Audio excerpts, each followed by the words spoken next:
Được. À.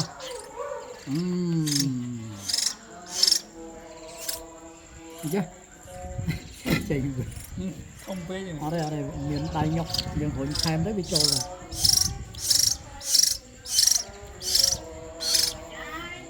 Ta ta ta ta nhau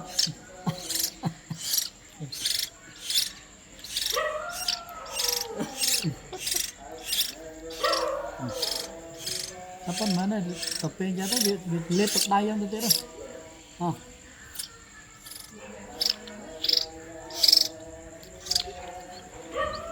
Bạch họ bón dân cho bạch tới hứng nêu với chuột lép đó rồi.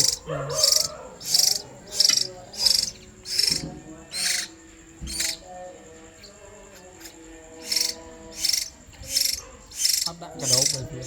Ở đây rồi đồ cho ai cho từ lọp. Này là vốn. Vâng. Của nè của miền. Nè ba cái linh cái lông của. Ba bán cha tung bên mà ấy cái tha bông bên có đau không? Nó hả? Pong đó. Bị đúng cho ai đó bị đúng. Ai đây? Không khai như bao con mùi nọ mượn. Vâng. Sai rồi. Của nó lỗ ha cái gì? Trong châm cho nó về gì không ai tám bất miễn là việc tích mà về việc tích mà về việc răng về tiền đát về trong số khổ một cái trôi mà lời nó ai Được không? Cái ai lông chỉ nó nói không. trôi lời chính nó ấp trên gì con trái đó nè con đi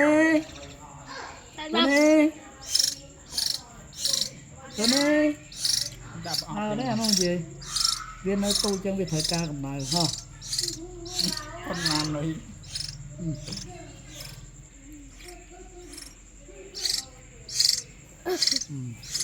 Mà này ai đây lên như vậy hay nó được liên mấy cái ngọt Bằng anh có bao nhiêu vậy?